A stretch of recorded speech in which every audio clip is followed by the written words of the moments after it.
ये सारे सैंपल्स एक इंटरवल में इसको ग्रुप करके उसका पैकिंग लिस्ट बोलते हैं। तो पैकिंग लिस्ट के साथ लैब में भेजा जाएगा। तो लैब में ये सैंपल्स सारे एक साथ आएगा, वहां पे एक एक सैंपल को वहां पे एक्सेप्ट किया जाएगा। जो पैकिंग लिस्ट है उसमें पूरा लिस्ट आता है कि किस किस सैंपल्स आया है, तो उसके साथ एक एक सैंपल को एक्सेप्ट करने वाला प्रोसेस है। सो जहाँ पे ये अदर देन रेडियोलॉजी से रिलेटेड है, वहां पे सैंपल्स जरूरी होता है, लेकिन रेडियोलॉजी में ऐसा कोई सैंपल नहीं होता। तो वहां पे पेशेंट खुद वहां पे प्रेजेंट करता है, और हम पेशेंट से ही उसको डायरेक्टली वहां पे पेशेंट को एक्सेप्ट करेंगे। इंस्टेड ऑफ सैंपल एक्सेप्टेंस वहां पे पेशेंट को एक्सेप्ट करेंगे। उसके बाद उस सैंपल्स को प्रोसेस करने का जो तरीका है, दो तरफ से होते हैं। एक मैन्युअली प्रोसेस करना होता है, दूसरा तरीका मशीन एंट्री से प्रोसेस होता है। तो उसी प्रोसेस में रिजल्ट एंट्री का ऑप्शन होता है। So result entry multiple levels में होगा।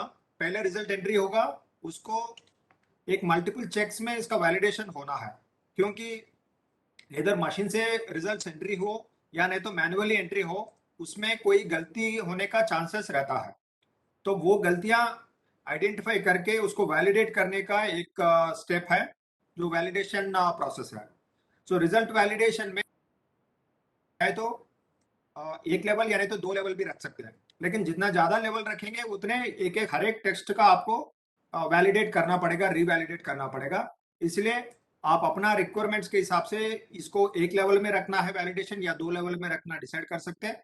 उसके बाद वैलिडेशन जैसे ही कंप्लीट हो जाता है, रिजल्ट का रिपोर्ट जनरेशन प्रोसेस में चला जाता है। नॉर्मली जब ये फाइनल स्टेज ऑफ वैलिडेशन हो जाता है, तो 5 मिनट लगता है सिस्टम को ये पीडीएफ रिपोर्ट में कन्वर्ट होने के लिए। तो जैसे ही वो पीडीएफ रिपोर्ट कन्वर्ट हो जाएगा, उसके बाद उस रिपोर्ट्स को प्रिंट कर सकते हैं। तो ये इतना ही सिंपल प्रोसेस है इन्वेस्टिगेशन का।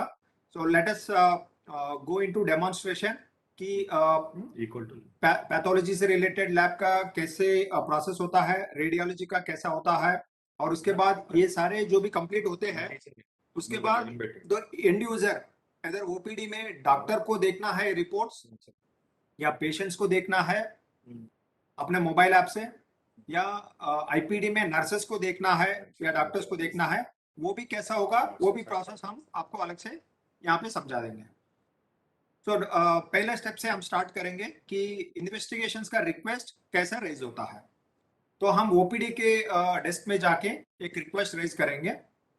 वहां से फिर हम सैंपल लैब के यूजर्स में आके ये स्टेप बाय स्टेप जो हमने यहाँ पे दिखाया, वो स्टेप बाय स्टेप एक बार देख लेंगे प्रोसेस।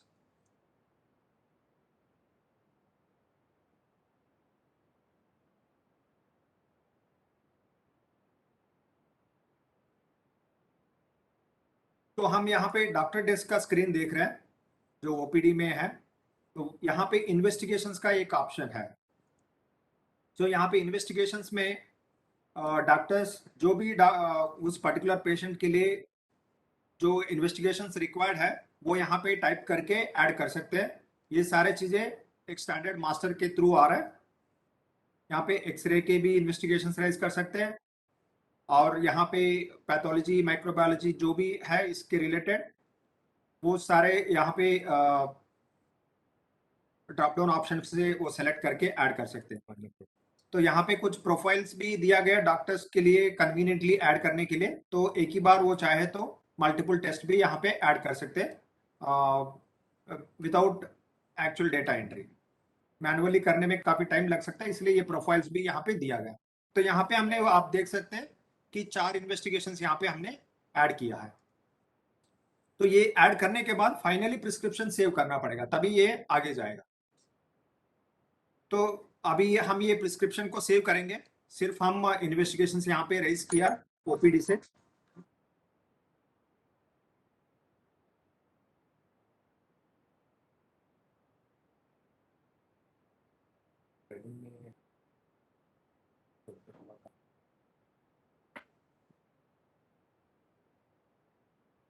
तो यहाँ पे अभी हम लैब के जो यूजर्स होंगे उनके लिए इन्वेस्टिगेशन का एक मॉड्यूल का एक्सेस हम देते हैं। तो वो पर आप देख सकते हैं कि इन्वेस्टिगेशन का मॉड्यूल है।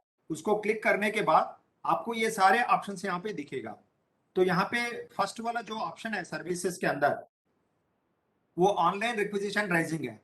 तो दो तरीके होते हैं इन्वेस्टिगेशन राइज करने का। एक तरीका हमने ऑलरेडी देखा कि डॉक्टर के तरफ से जो इन्वेस्टिगेशन का रिक्वेस्ट राइज किया है ओपीडी में, वो डॉक्टर्स के पास डायरेक्टली एक ऑप्शन है।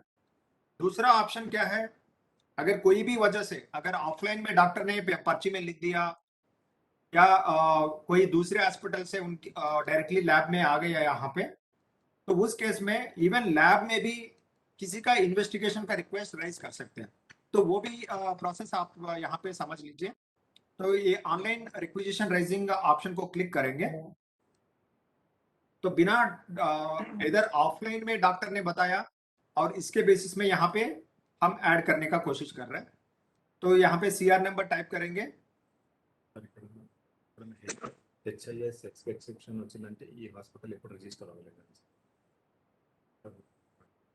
तो जब यहाँ पे हम सीआर नंबर टाइप करेंगे तो ये वाला पेज खुल जाएगा जिसमें आपको कौन सा टेस्ट इस पेशेंट के लिए जरूरत है वो सेलेक्ट करने का। तो ये डॉक्टर डेस्क में जो दिख रहा था वहां पे एक एक टेस्ट को टाइप करके कर रहे थे, तो इससे थोड़ा ये अलग इंटरफेस है। यहाँ पे आपको हर एक लैब के इंटरनल डिपार्टमेंट जो है वो डिपार्टमेंट वाइज ये सारे टेस्ट ग्रुप करके रखे हैं। इसमें से आप ये सेलेक्ट कर एक एक डिपार्टमेंट के जो भी टेस्ट होगा उसको आप यहाँ पे मल्टी सेलेक्ट ऑप्शन से सेलेक्ट कर सकते हैं। लेकिन एक बात यहाँ पे देख लीजिए कि जब ये पेशेंट का सीआर नंबर डालेंगे तो वो सीआर नंबर कभी कभी HIS का एक एरर आता है। तो उस एरर का मतलब ये है कि वो पेशेंट एक बार भी इस हॉस्पिटल में उन्होंने विजिट नहीं किया, तो उस केस में वो एरर आता है।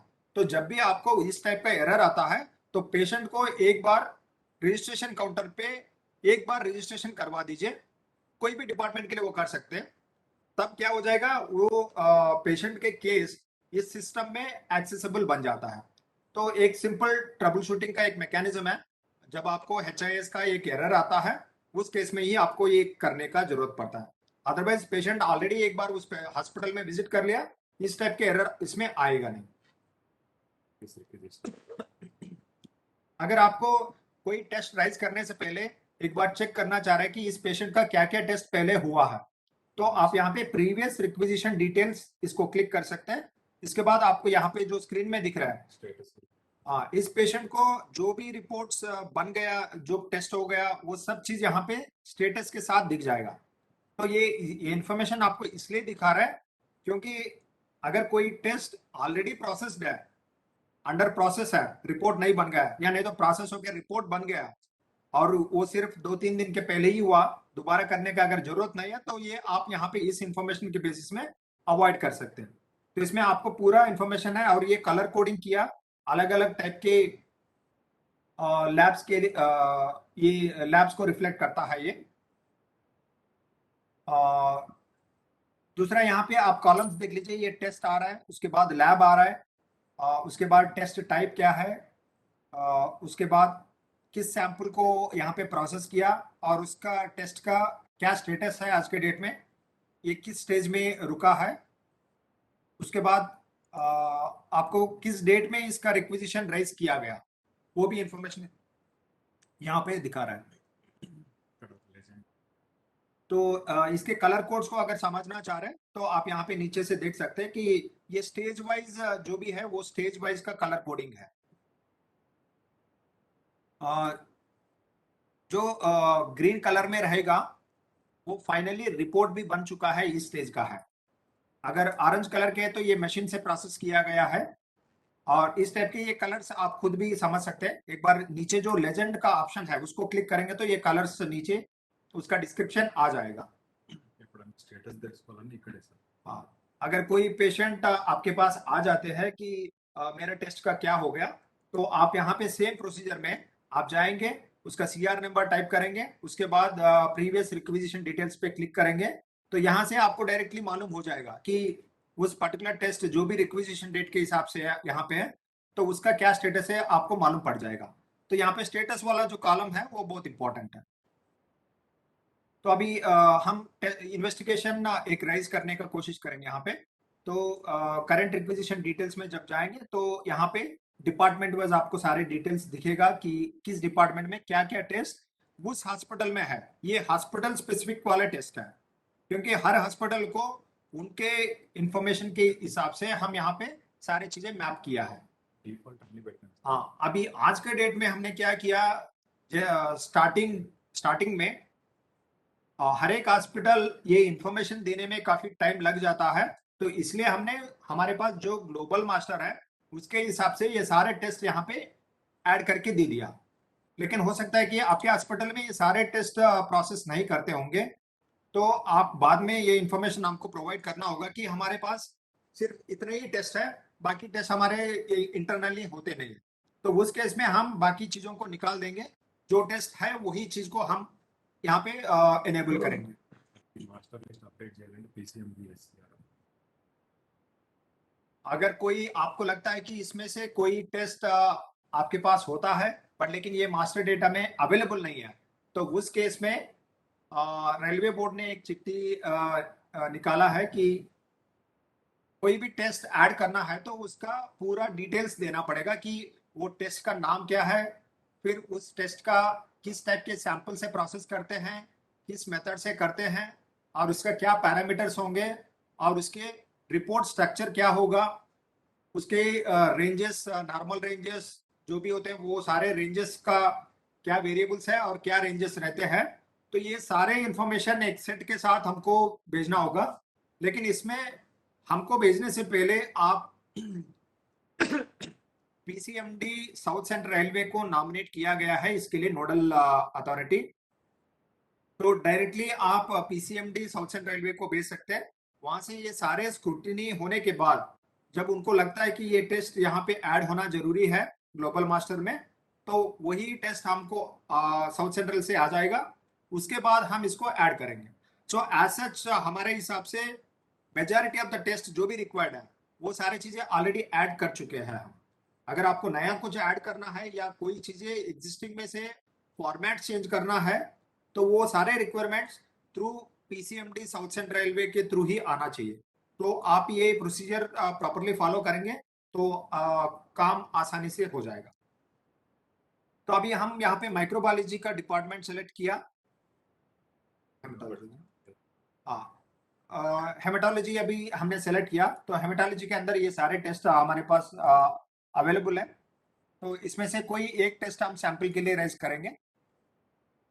तो ये ब्लीडिंग टाइम का टेस्ट हमने सेलेक्ट किया। जैसे ही हम टेस्ट सेलेक्ट करेंगे ऊपर वो डिटेल्स पॉपुलेट होगा, और यहाँ पे आपको कुछ चीजें अगर मॉडिफाई करना है तो मॉडिफाई भी कर सकते हैं। जैसे इसके सैंपल किस टाइप के हैं, तो यहाँ पे सैंपल में कोई वेरिएशंस होगा तो वो आप मल्टीपल ऑप्शंस में देख सकते हैं। और इसके बाद ये प्रायोरिटी भी, अगर कोई पर्टिकुलर टेस्ट हाई प्रायोरिटी का है तो आप यहाँ पे अर्जेंट बोल के इसको फ्लैग कर सकते हैं, ताकि क्योंकि नॉर्मल प्रोसेस में होता रहेगा अगर कोई आईपीडी से टेस्ट आ रहा है और वो आईपीडी का टेस्ट बहुत अर्जेंटली रिक्वायर्ड है, तो यहाँ पे ये फ्लैग कर सकते हैं कि ये अर्जेंटली रिक्वायर्ड है। उसके अकॉर्डिंगली वहां पे लैब में इसको प्रायोरिटी में प्रोसेस करेंगे। अगर आपको एक बार यहाँ सेलेक्ट करने के बाद दोबारा निकालना है तो यहाँ पे माइनस बटन है ग्रीन कलर में, तो उसको क्लिक करेंगे तो वो चला जाएगा। उसके बाद आपको नीचे आके सेव करना पड़ेगा। डॉक्टर कनबडेगा सर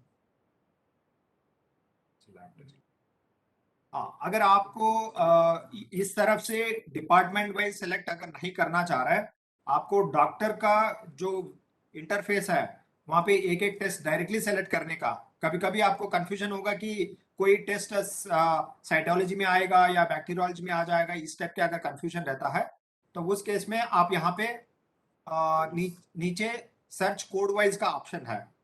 तो उस केस में आप यहाँ पे डायरेक्टली टेस्ट नाम के साथ यहाँ पे डायरेक्टली टाइप करके भी इसको डिटेल्स देख सकते हैं। टेस्ट ग्रुप तो ये टेस्ट ग्रुप के हिसाब से भी चेक कर सकते हैं और इंडिविजुअल टेस्ट के हिसाब से भी इसको सर्च कर सकते हैं।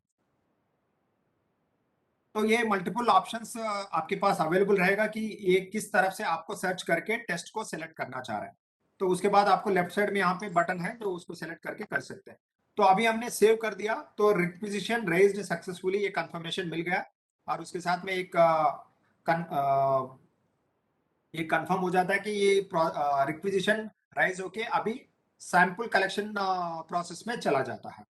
तो अभी अपना हर एक हॉस्पिटल में जहाँ पे भी लैब्स हैं वहाँ पे सैंपल कलेक्शन एरियाज रहते हैं। तो ओपीडी के लिए सैंपल कलेक्शन एरिया अलग रहता है, और हर एक वार्ड में each ward will act as a sample collection area also. तो वहाँ पे टेस्ट का रिक्विजिशन भी आईपीडी में वो डॉक्टर रेज करेंगे, और सैंपल्स भी वहीं पे कलेक्ट होंगे वार्ड में। उसके बाद वो जो सैंपल्स वहां पे कलेक्ट कर दिया, उसके बाद उसको केसेस को सैंपल्स के साथ पैकिंग लिस्ट बना के लैब को भेज देंगे, जैसा सैंपल कलेक्शन एरिया में होता है। So when we are discussing about sample collection, तो ये दोनों तरफ के मतलब आईपीडी के वार्ड्स के अंदर जो सैंपल कलेक्शन होना है, या नहीं तो ओपीडी के कलेक्शन सैंपल कलेक्शन एरिया में जो कलेक्ट होना है, दोनों का प्रोसेस सेम है। तो अभी हम आगे बढ़ के सैंपल कलेक्शन का प्रोसेस एक बार चेक करते हैं। तो हम सैंपल कलेक्शन को क्लिक करेंगे, तो उसके बाद ये स्क्रीन आएगा जिसमें आपको अगर ये कोई यूजर जो लॉगिन किया है उसको एक से ज्यादा सैंपल कलेक्शन एरिया का एक्सेस दिया तो वो ड्रॉप डाउन में सेलेक्ट कर सकता है। अदरवाइज वो ऑटोमेटिकली जो एक ही सैंपल कलेक्शन दे दिया वो सेलेक्ट होके रहता है। तो यहाँ पे सैंपल कलेक्शन एरिया सेलेक्ट करने के बाद यहाँ पे बाय डिफॉल्ट कर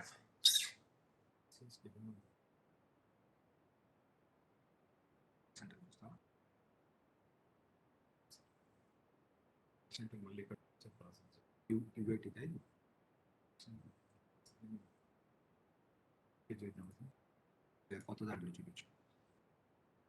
लगता है हम जो अभी दिखा रहे हैं इसमें कुछ ओल्ड वर्जन दिख रहा है, तो हम नया वर्जन का जो दूसरा इंस्टेंस में है तो उसको आपको अभी एक्सप्लेन करेंगे।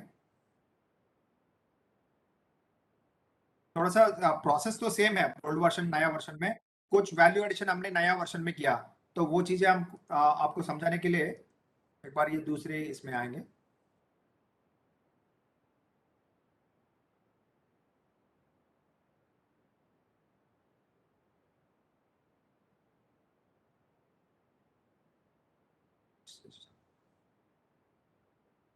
ప్రాబ్లం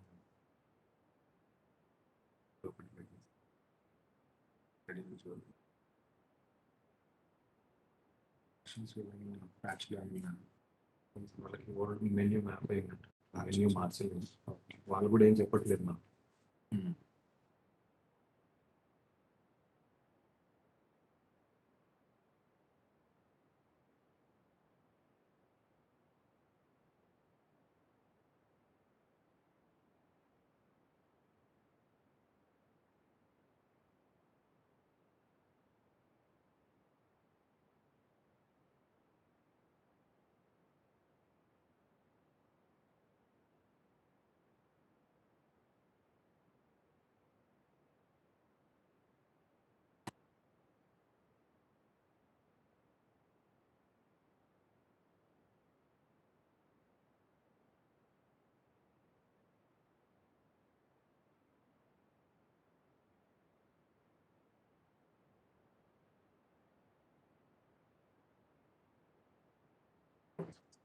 हाँ, अभी यहाँ पे एक अलग टाइप का इंटरफेस आ रहा है, ये थोड़ा सा नया वर्जन है, इसलिए हमने दूसरा और एक रिक्वेस्ट रेज करके इसमें आया है।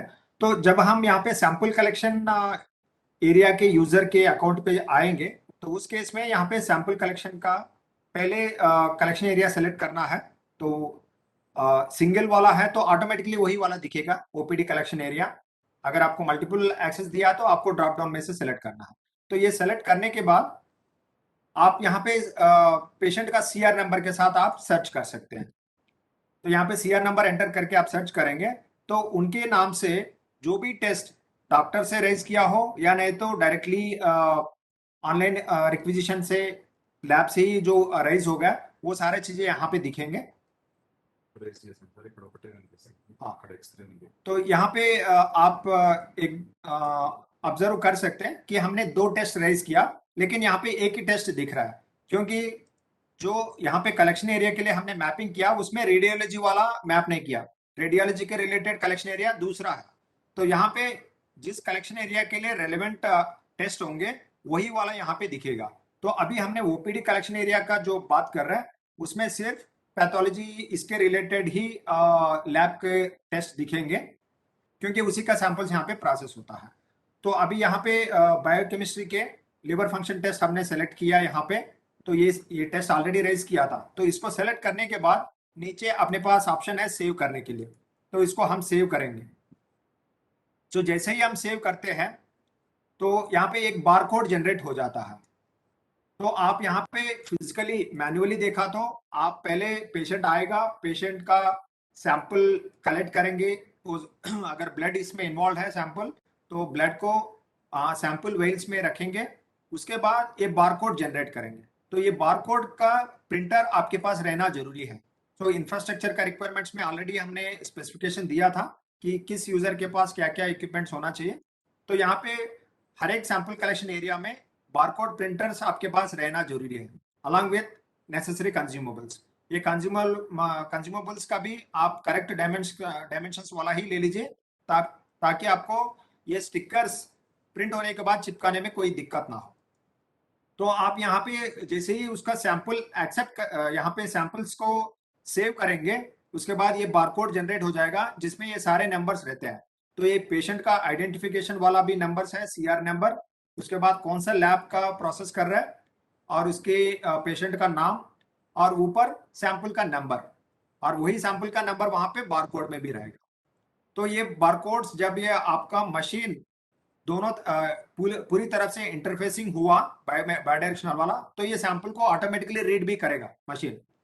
तो बस यहाँ पे सैंपल कलेक्शन एरिया में ये इसको सेव करेंगे, सैंपल कलेक्ट करेंगे, उसके बाद उस सैंपल वेल के ऊपर ये स्टिकर चिपका देंगे। तो यहाँ पे ये सैंपल कलेक्शन का प्रोसेस कंप्लीट हो जाता है। तो सेम प्रोसीजर आपको जितने भी टेस्ट होंगे, आपके मल्टीपल टेस्ट हुआ एक ही पेशेंट का, यानी तो मल्टीपल पेशेंट्स का जो भी आया वो आप सीक्वेंशियली इसको कर सकते हैं। उसके बाद जब ये सारे सैंपल्स आप मान लीजिए एक दिन में 20 या 40 सैंपल्स कलेक्ट हो गए, आपके कुछ शेड्यूल्स होंगे कि कब मेरे सैंपल्स लैब में जाना है। तो दिन में 2 बार जाना है या 4 बार जाना है, वो शेड्यूल्स आपके हिसाब से आप उसको जितने सैंपल्स वहां पे कलेक्ट हो चुके हैं उसको कंपाइल करके एक लिस्ट बना के लैब में भेजेंगे। तो उसका प्रोसेस जो है नेक्स्ट वाला पैकिंग लिस्ट जनरेशन। तो अभी पैकिंग लिस्ट जनरेशन प्रोसेस को हम देखेंगे। तो पैकिंग लिस्ट सेलेक्ट करने के बाद हम यहाँ पे फिर से यहाँ पे कलेक्शन एरिया को सेलेक्ट करेंगे। उसके बाद यहाँ पे जितने भी यहाँ पे टेस्ट हुए हैं वो सारे चीजें यहाँ पे ऑटोमेटिकली नीचे दिखेगा। आप सेलेक्ट ऑल करेंगे, उसके बाद जितने सैंपल आपको भेजना है, मान लीजिए आपके पास कुछ सैंपल्स आए लेकिन आप कुछ सैंपल्स को ही ग्रुप करके भेजना चाह रहे हैं, तो जो सैंपल्स आपको एक लिस्ट के साथ भेजना है उसको सेलेक्ट करेंगे सभी टेस्ट को। उसके बाद जनरेट ऑल ऑप्शन को क्लिक करेंगे। उसके बाद आपको ये इस टाइप का एक प्रिंटेबल रिपोर्ट बन जाता है। तो यही लिस्ट आगे प्रोसेस में भी दिखेगा, बट लेकिन अगर आपको कंफर्टेबल है कि इसको प्रिंट करके इसको सारे सैंपल्स को मैप करके ये भेजना है आगे, तो इसको प्रिंट करके भी आप ले सकते हैं। तो यहाँ पे पैकिंग लिस्ट का भी प्रोसेस हमने कर दिया। तो packing list is nothing but we are just compiling the group of test. उसके सैंपल जो कलेक्ट हो गया उसको ग्रुप करके एक लिस्ट बना के हम लैब में भेजना है। तो बस इतना ही यहाँ पे एक लिस्ट जनरेट करना का ही प्रोसेस है, चाहे तो इसको प्रिंट कर सकते हैं।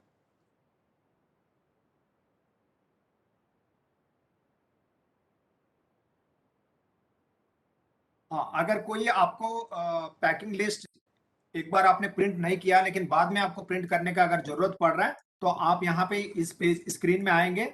उसके बाद आप यहाँ पे जनरेट डुप्लीकेट पैकिंग लिस्ट का ऑप्शन सेलेक्ट करेंगे। तो उस केस में जो पैकिंग लिस्ट ऑलरेडी जनरेट हो चुके हैं वो सब यहाँ पे दिखेगा, और उसी को आप जनरेट करेंगे तो वो आपको प्रिंट होके यहाँ पे दिखेगा। जैसे एक हमने तो यहाँ पे हमको ये ऑप्शन मिला कि जो भी टेस्ट वहां पे ग्रुप होके लिस्ट आया है तो उसको दोबारा भी हम यहाँ पे देख के इसको प्रिंट कर सकते हैं।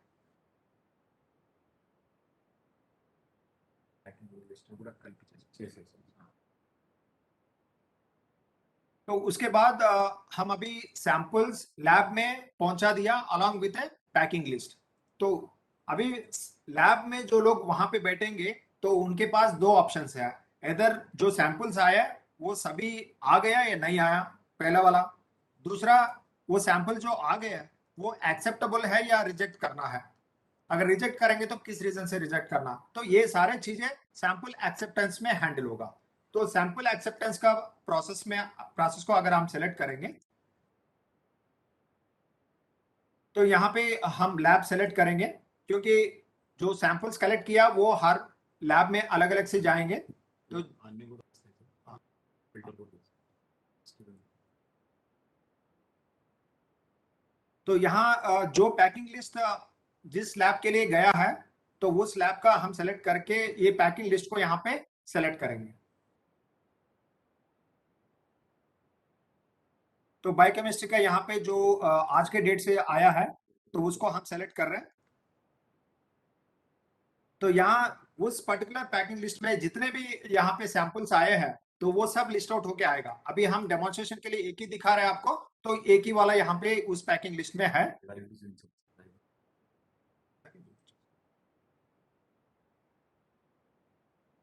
रिजेक्टेड।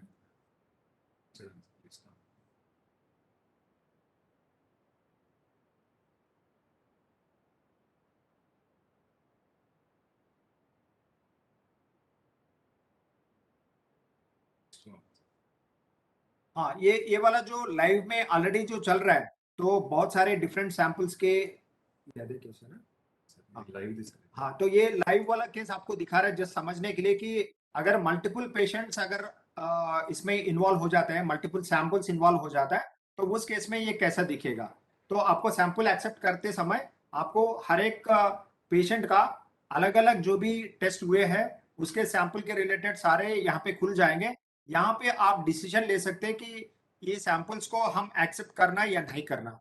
अगर सैंपल एक्सेप्ट करेंगे तो ये सीधा यहाँ पे आगे प्रोसेस के लिए चला जाएगा। अगर सैंपल को रिजेक्ट करना है तो आपको रीजंस देना होगा।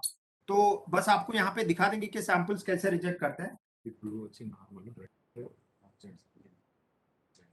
हाँ, तो यहाँ पे आपके कलर कोड्स भी नीचे समझ सकते हैं कि जो ब्लू कलर में आया है तो इसका मतलब है कि ये सारे नॉर्मल प्रायोरिटी के हैं। अगर आपको कोई चीजें रेड में आया है आप उसको प्रायोरिटी बेसिस में कर सकते हैं, क्योंकि ये अर्जेंटली रिक्वायर्ड है यूजर्स के लिए। तो यहाँ पे आपके जो कॉलम्स है यहाँ पे ऊपर, तो उस कॉलम में आपको एक्सेप्टेंस का एक कॉलम है, सैंपल डिटेल्स है, उसके बाद लैब नंबर, फिर उसके बाद ये एक्सेप्टेंस का है। तो एक्सेप्टेंस में जो नीचे ड्रॉप डाउन ऑप्शन आ रहा है वहां पे यस बाय डिफॉल्ट रहता है। अगर आपको कोई सैंपल एक्सेप्ट नहीं करना है तो आपको नो क्लिक करना है। तो नो क्लिक करने के बाद नेक्स्ट वाला ऑप्शन एक्टिव होंगे।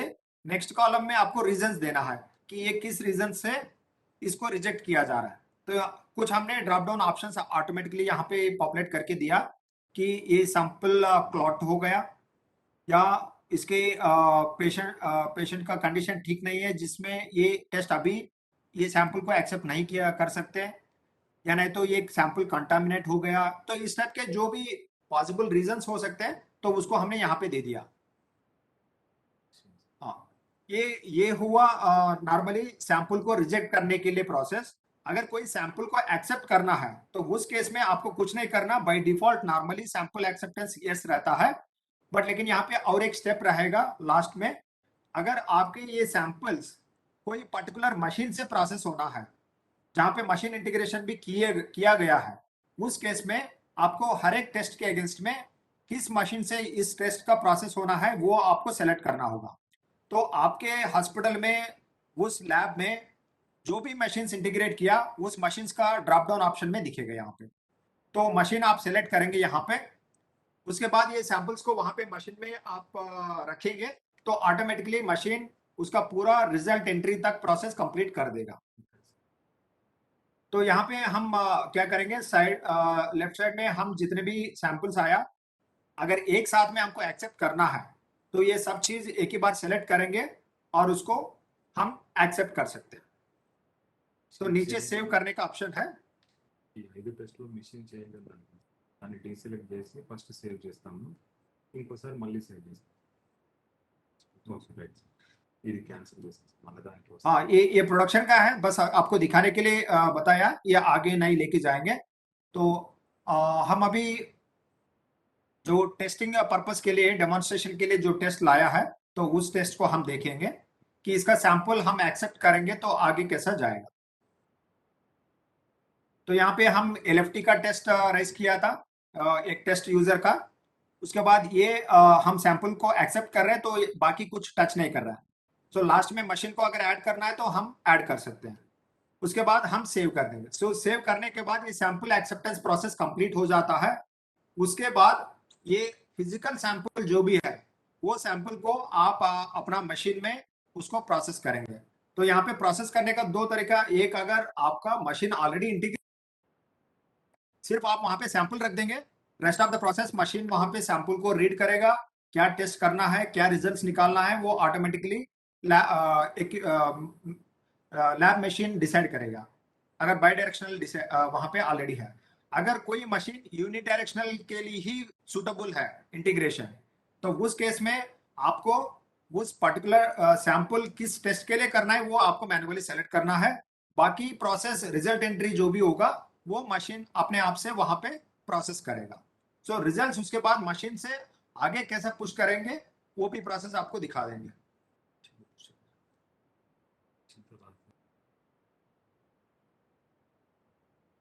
तो यहाँ पे ये machine result entry process next stage में हम जा रहे हैं कि जब सैंपल एक्सेप्ट कर लिया और उसको हमने मशीन में रख दिया सैंपल्स को, उसके बाद उसका रिजल्ट एंट्री दो तरफ से, एक तो मैनुअल एंट्री होगा, दूसरा हमको मशीन से प्रोसेस करने का। तो जब अगर मशीन ऑलरेडी इंटीग्रेटेड है और मशीन से प्रोसेस करना है, तो उस केस में एक मेनू ऑप्शन अलग से रहेगा कि मशीन रिजल्ट एंट्री। तो आप मशीन रिजल्ट एंट्री को क्लिक करेंगे। उसके बाद यहाँ पे लैब और मशीन को आप सेलेक्ट करेंगे। उसके बाद हाँ, जो टेस्ट यहाँ पे आया, तो यहाँ पे आपको कुछ नहीं करना क्योंकि वो इंटीग्रेशन ऑलरेडी हो चुका होगा मशीन का और अपना एचएमआई सॉल्यूशन के साथ। सो जो भी सैंपल्स को हमने मशीन में रख के प्रोसेस किया है, यूनिडायरेक्शनल हो या बाई डायरेक्शनल हो, उसके सारे रिजल्ट्स यहाँ पे सिस्टम में पुश होके यहाँ पे आ चुका है। तो यहाँ पे बस आपको इसका पर्टिकुलर टेस्ट को सेलेक्ट करेंगे और ये रिजल्ट्स को आप एक्सेप्ट करेंगे, सेव करेंगे। तो ये मशीन से करने का प्रोसीजर है, जो मेनू में जाके आपको मशीन रिजल्ट एंट्री प्रोसेस को क्लिक करना है। अगर आपके पास कुछ ऐसे टेस्ट होंगे जो मशीन से नहीं होगा, या आपके पास मशीन्स नहीं है जो ऑटोमेटिकली आपको प्रोसेस कर पाएगा, उस केस में आपको मैन्युअली प्रोसेस करना है। तो मैन्युअली कैसे करते हैं वो भी आप एक बार चेक करते हैं। तो यहाँ पे रिजल्ट एंट्री का एक ऑप्शन है, उसको क्लिक करेंगे। तो यहाँ पे रिजल्ट एंट्री में आपको लैब सेलेक्ट करना है, उसके बाद पेशेंट को सेलेक्ट करना है। यहाँ पे ये जो सर्च स्टाइल है, आप यहाँ पे मल्टीपल ऑप्शंस आते हैं, एक बार आप चेक कर सकते हैं।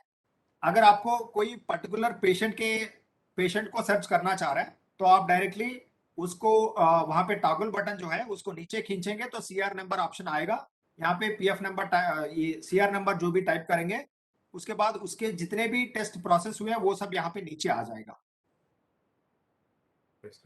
अदरवाइज आपको अगर कोई सीआर नंबर्स के साथ कॉम्बिनेशन में उसके पर्टिकुलर रिक्विजिशन डेट के हिसाब से चेक करना चाह रहे हैं, तो वो टॉगल बटन को बीच में रखिए।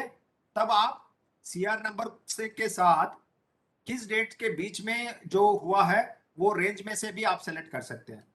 और थर्ड ऑप्शन जो रहेगा, आप यहाँ पे रिक्विजिशन डेट के नाम, उस डेट से ही आप, या रिक्विजिशन डेट से या सैंपल कलेक्शन डेट से, क्योंकि आपके ये सारे प्रोसेस अलग अलग डेट्स में भी हो सकते हैं। तो आपको जिस पॉइंट से आपको चेक करना चाह रहे हैं उस पॉइंट ऑफ से आप सर्च कर सकते हैं यहाँ पे। तो यहाँ पे भी आपको रिजल्ट एंट्री स्टेटस का भी आप सेलेक्ट कर सकते हैं कि क्या ये रिजल्ट्स ऑलरेडी एंटर्ड है या येट टू एंटर्ड। तो ये सारे ऑप्शंस यहाँ पे आप सेलेक्ट कर सकते हैं। तो कुछ रिजल्ट्स ड्राफ्ट मोड में भी रख सकते हैं, तो आप अगर ड्राफ्ट मोड में रखा बाद में फाइनली आप कंफर्म करना चाह रहे हैं तो उससे भी आप सर्च कर सकते हैं।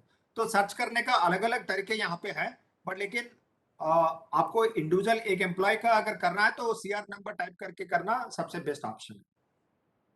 तो यहाँ पे जैसे ही हम सीआर नंबर डाल दिया तो उस पेशेंट का जो भी टेस्ट यहाँ पे ड्यू है तो वो यहाँ पे नीचे डिस्प्ले हो जाएगा। तो इसमें आप चेक कर सकते हैं कि हमने इस पर्टिकुलर पेशेंट का डर्मेटोलॉजी स्किन ओपी के विजिट पे इसका एलएफटी का रिक्वेस्ट हमने रेज किया था, तो उसका यहाँ पे दिखाई दे रहा है। तो इसको सेलेक्ट करेंगे टेस्ट को, उसके बाद नीचे एंटर रिजल्ट का ऑप्शन है, उसको क्लिक करेंगे। उसके बाद आपको मैन्युअली यहाँ पे रिजल्ट्स एंटर करने का एक ऑप्शन आ रहा है। तो इसका पूरा वीडियो रिकॉर्डिंग करेंगे इस सेशन का, तो उसका लिंक भी हम शेयर करेंगे, आप अपना पेज में इसको पूरी तरफ से इसको चेक कर सकते हैं। तो यहाँ पे रिजल्ट एंट्री जो भी होगा आपको रिजल्ट एंटर करने का आप वहां पे कॉलम्स है, फील्ड्स है, उसके बगल में ही आपको नॉर्मल रेंजेस जो भी है उस पर्टिकुलर वेरिएबल का, पैरामीटर का, तो वो भी आपको यहाँ पे दिखाई देगा। तो उसको आप क्रॉस चेक करते हुए ये सारी चीजें चेक करेंगे। उसके बाद फाइनली जो रिमार्क्स देना है उस टेस्ट के लिए, तो वो कमेंट्स भी यहाँ पे लिख सकते हैं।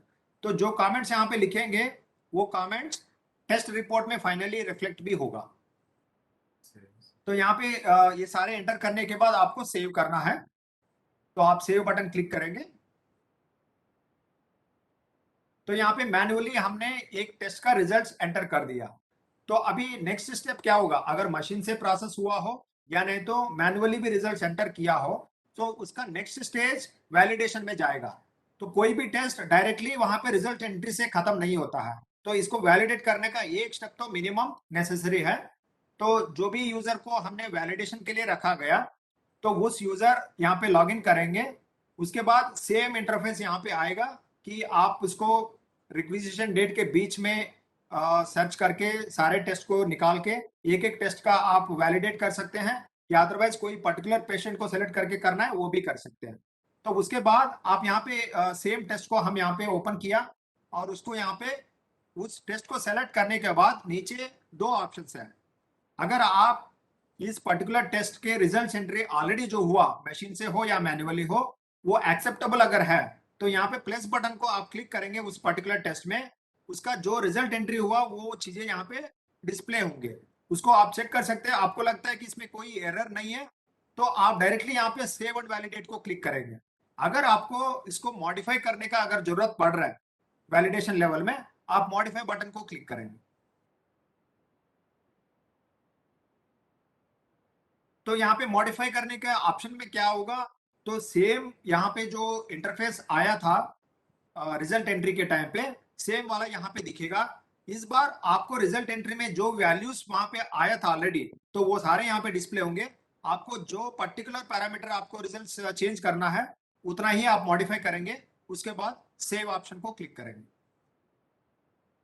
तो यहाँ पे सेव के साथ साथ ये वैलिडेट भी हो जाएगा।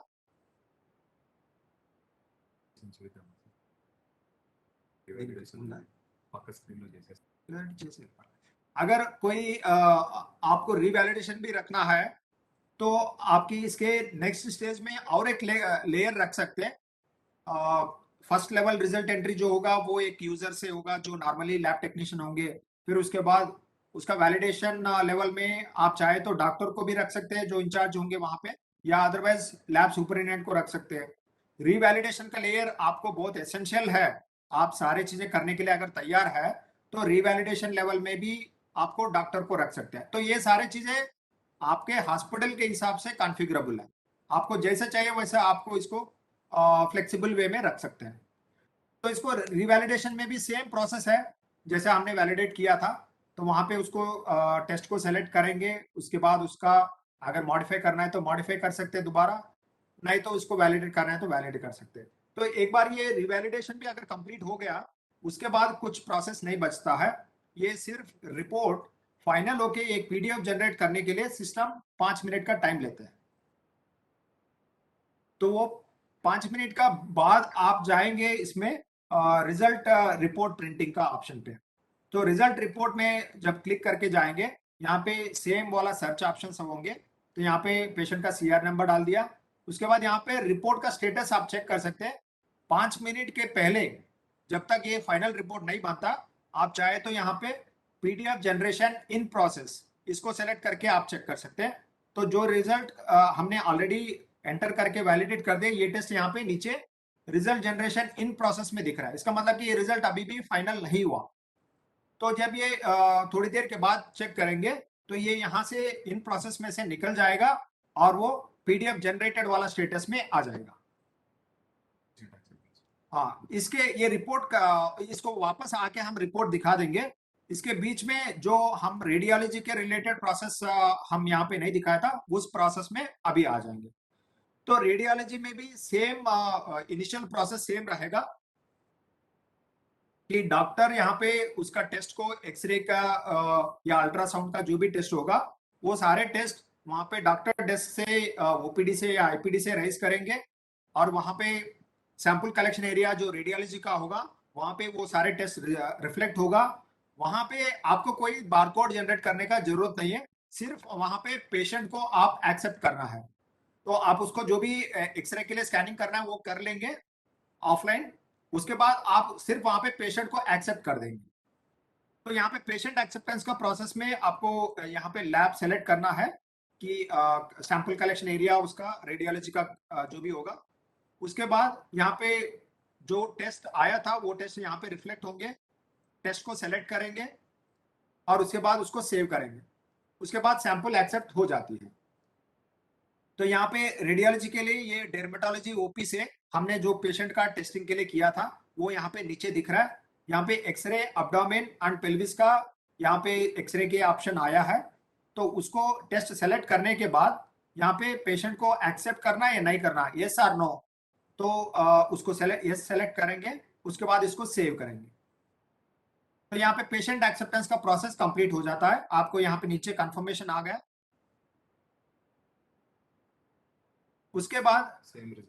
हाँ, उसके बाद रिजल्ट एंट्री में जाएंगे। यहाँ पे हमने पैक्स का इंटीग्रेशन कुछ किया नहीं है। पैक्स पैक्स इसमें कोई स्कोप नहीं है आज के डेट में, बट लेकिन रेडियोलॉजी का इंफॉर्मेशन सिस्टम जो भी है वो एचएमएस के सिस्टम में ऑलरेडी है।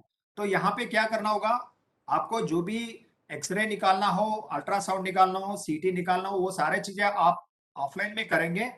उसका इमेजेस का यहाँ पे कोई चीजें इंटरफेसिंग नहीं है, बट लेकिन उस इमेजेस का या जो प्रोसेस हुआ है उसका रिजल्ट्स एनालिसिस जो भी है वो रेडियोलॉजिस्ट यहाँ पे रिकॉर्ड कर सकता है।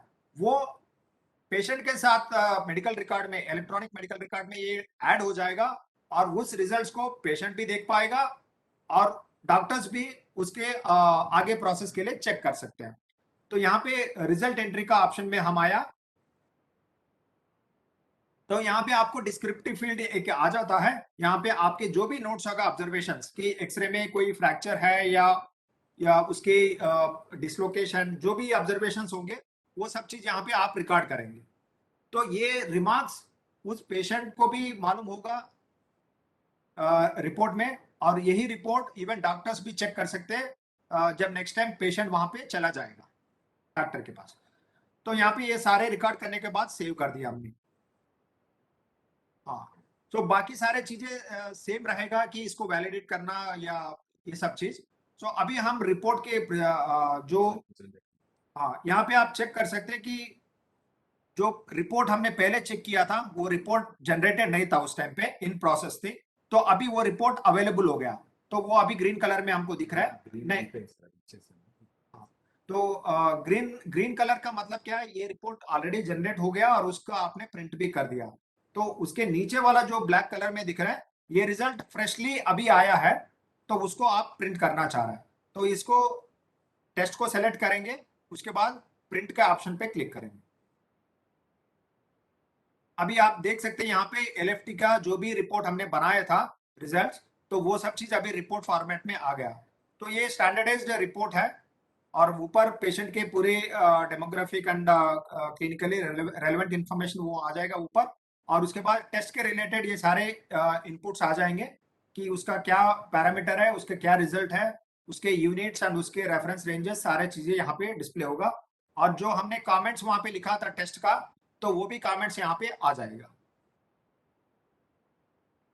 और उसके नीचे भी इंफॉर्मेशन कुछ डिस्प्ले कर रहे हैं कि ये रिपोर्ट किसने बनाया, किसने वैलिडेट किया, ये सब इंफॉर्मेशन भी दिखाई दे रहा है। तो जो एनएबीएच का जो भी गाइडलाइंस होंगे उसके हिसाब से ये रिपोर्ट बन रहा है। तो ये पीडीएफ रिपोर्ट जैसे ही बन जाता है इस रिपोर्ट को पेशेंट अपना मोबाइल ऐप से डायरेक्टली चेक कर सकते हैं। तो कोई रिपोर्ट यहाँ पे प्रिंट करके पेशेंट्स को देने का जरूरत नहीं है। तो पेशेंट्स को आप यही गाइड कर सकते हैं कि आपका रिपोर्ट आप डायरेक्टली मोबाइल ऐप से चेक कर सकते हैं, आप दोबारा यहाँ पे आने का जरूरत नहीं होगा।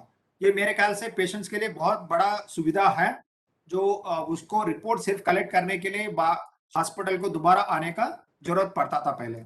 और सेम चीज इवन आईपीडी में जो लैब्स आईपीडी के जो पेशेंट्स होंगे, वहां पे भी वहां का यूजर्स लैब तक आके रिपोर्ट्स लेने का जरूरत नहीं है। तो जो रिक्वेस्ट वहां से आया था, जैसे ही यहाँ पे रिपोर्ट जनरेट हो गया, वो वहीं से डायरेक्टली चेक कर सकते हैं। तो नर्सेस भी चेक कर सकते हैं और डॉक्टर्स भी चेक कर सकते हैं। तो ये सारे सुविधा यहाँ पे इंटीग्रेटेड वे में होगा। अच्छा, क्लियर है सर। अभी हम एक बार ये रिपोर्ट जो है डॉक्टर डेस्क में कैसे दिखाएगा एक बार चेक करते हैं। तो इस पेशेंट का दोबारा डॉक्टर डेस्क में एक बार जाएंगे।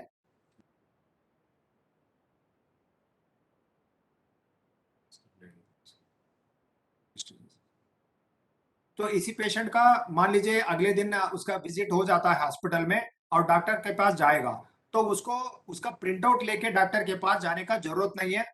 वो पेशेंट सीधा आ जाएगा कि मेरा टेस्ट ऑलरेडी हुआ था, वो मैं जानना चाह रहा हूँ कि आगे इस टेस्ट के रिलेटेड क्या ट्रीटमेंट होना चाहिए।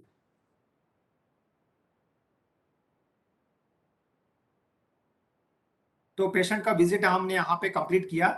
उसके बाद ये पेशेंट वहां पे उस डिपार्टमेंट में दोबारा डॉक्टर के पास जाएगा।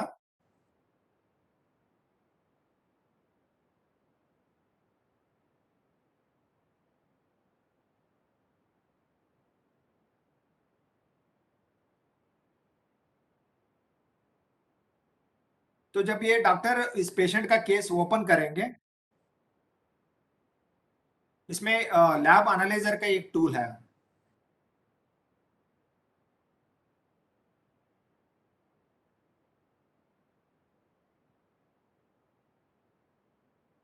यहाँ पे ये पेशेंट का केस खुला है। तो इस केस में यहाँ पे इन्वेस्टिगेशन का जो टैब है, उसके बगल में लैब रिपोर्ट्स का एक ऑप्शन है। तो लैब रिपोर्ट्स को जब क्लिक करेंगे, यहाँ पे इस पेशेंट का आप देख सकते हैं कि आज का डेट में एक लिवर फंक्शन टेस्ट का रिपोर्ट बन चुका है। तो ये रिपोर्ट डॉक्टर वहां पे डायरेक्टली भी चेक करके यहाँ से एक्सेस कर सकते हैं। तो यहाँ पे जो एलएफटी है, इसको यहाँ पे सेलेक्ट किया, तो उसके जितने भी जो पैरामीटर्स है, रिजल्ट एंट्रीज है, तो वो सब चीज यहाँ पे डॉक्टर डायरेक्टली चेक कर सकते हैं। अगर मान लीजिए इसी पेशेंट का मल्टीपल डेट्स में सेम टेस्ट अगर हुआ है, तो इसका पूरा ट्रेंड्स देखने का ऑप्शन भी डॉक्टर के पास रहेगा कि किस पैरामीटर का क्या ट्रेंड रहा, कि ये कम हो रहा है, ज्यादा हो रहा है, या फ्लक्चुएट हो रहा है। तो ये सब चीज ग्राफिकली डॉक्टर यहाँ पे एनालाइज करने का एक ऑप्शन उनके पास रहेगा। अभी आज के डेट में इस पेशेंट का एलएफटी एक ही बार हुआ है, तो एक डेट्स का ही रिजल्ट्स दिख रहा है। तो अगर मल्टीपल डेट्स में हुआ तो उसको कंपैरेटिव असेसमेंट टाइप का बन जाता है कि डिफरेंट डेट्स में सेम पैरामीटर का क्या वेरिएशंस आया है। तो यही चीज आपको ईएमआर डेस्क में भी दिखेगा। इलेक्ट्रॉनिक मेडिकल रिकॉर्ड का एक अलग से मॉड्यूल है और उसका एक्सेस डॉक्टर्स को दिया गया। उसमें अगर पेशेंट को हम सीआर नंबर से टाइप करके सेलेक्ट करेंगे, तो उस केस में उस पेशेंट का लैब का अलग से विंडो रहेगा इन्वेस्टिगेशंस का। तो उसमें आप यहाँ पे चेक कर सकते हैं कि इसके क्या क्या इन्वेस्टिगेशंस हुए हैं और उसके क्या रिजल्ट्स रहा। तो वो सब चीज यहाँ पे आएगा। ये 26 अक्टूबर का डर्मेटोलॉजी स्किन ओपी से इनका टेस्ट हुआ एलएफटी का, उसके रिजल्ट यहाँ पे स्टेटस भी है और वहां पे पीडीएफ का डॉक्यूमेंट भी दिख रहा है।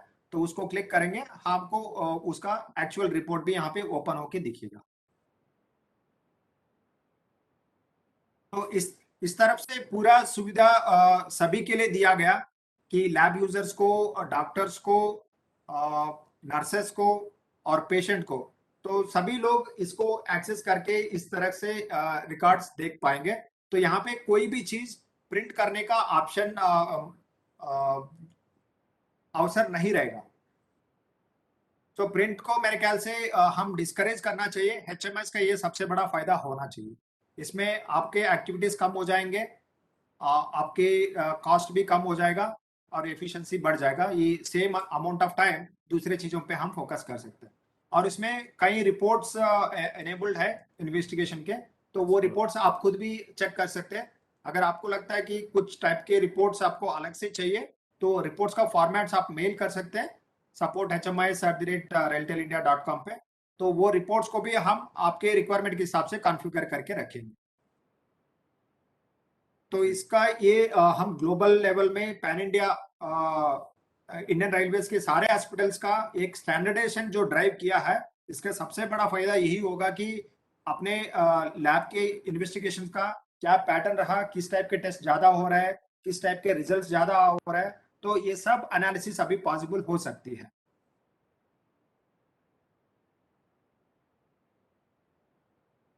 तो मेरे ख्याल से हमने लैब के जितने भी प्रोसेस हमको एक्सप्लेन करना वो सब चीज एक्सप्लेन कर दिया। हम अभी नेक्स्ट 4:30 को हम दोबारा इसमें इसी लिंक पे ऐड होके इंटरैक्टिव सेशन रखेंगे। आपको जो भी क्वेश्चंस होगा उस टाइम पे पूछ सकते हैं, और जो भी सजेशंस होंगे वो सारे सजेशंस भी उस टाइम पे बता सकते हैं, ताकि हम इसको आगे और इम्प्रूव करने के लिए आइडियाज हम पूल कर सकते हैं। 2:30 को हमारा इंग्लिश सेशन भी रहेगा, तो जितने प्रोसेस हम अभी एक्सप्लेन किया वही चीज इंग्लिश में एक्सप्लेन करेंगे। कुछ यूजर्स कंफर्टेबल नहीं थे हिंदी में, तो उन लोगों को हम इंग्लिश में भी समझा देंगे। So that's all for now, thank you very much.